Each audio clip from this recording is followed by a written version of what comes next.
ahead and protect our country. Thank you so much. Thank you. Tom Kitogo? I think for me, given the confidence that this gives and signals to the economic players, and given the work ethic of Kenyans, this gives us a sure chance of perhaps being the biggest economy on the continent. Oh, wow. Short and succinct, and that gives you pressure, Bona CS. Where are you taking us? Thank you very much. First, let me make it clear that, in my opinion, President William Samoei Ruto will go down in history as the most reform-minded and transformative president that this country has ever had and probably will ever have. I say so because in this administration, we have seen privatization acts legislated in 2025. We have seen the Government-Owned Enterprises Act legislated and enacted, very transformative. And you know, when you want to transform a country or any system, you must disrupt it.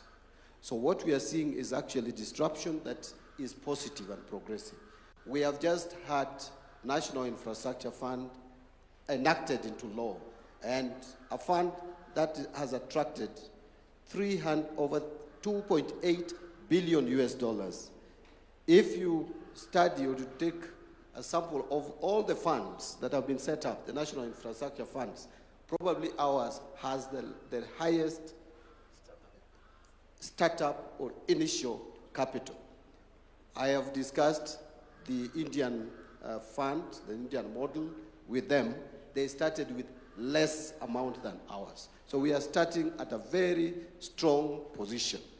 Now we have the Sovereign Wealth Fund, another first for this administration. So I don't think I'm sycophantic if I say that President William Ruto will go down as the most transformative, the most reform-minded president, and thankfully I will be hanging on his coat for the period that I serve in this office, also to be branded probably the most transformative cabinet secretary, depending on how long I sit here. But where we are taking this country, as a government, we are taking this country. You know, we have said it, and it sounds like a joke, but it's the reality, that we are taking this country to Canaan through Singapore.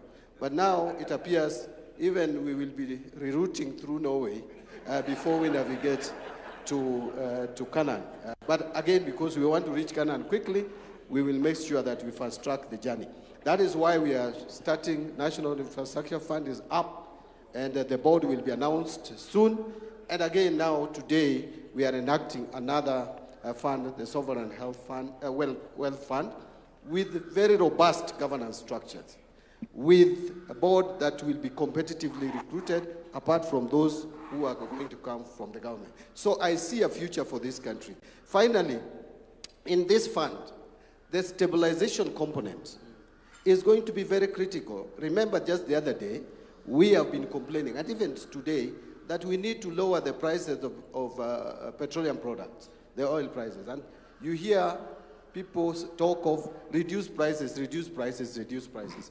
For you to be able to manage that, the shocks, you must have a dedicated fund that would help you do that. And this is one of the routes. It is not about shouting in political rallies. You cannot go to a political rally and reduce the price of petrol, for example. It is not possible. But that is what you are made to believe, that the government can just stand somewhere and say the prices of diesel will come from 182 to 60 shillings. It cannot happen. It will only happen when we have deliberate and dedicated funds which would help us in approaching such initiatives. Thank you very much. So, Your Excellency, no pressure whatsoever, from what I'm hearing.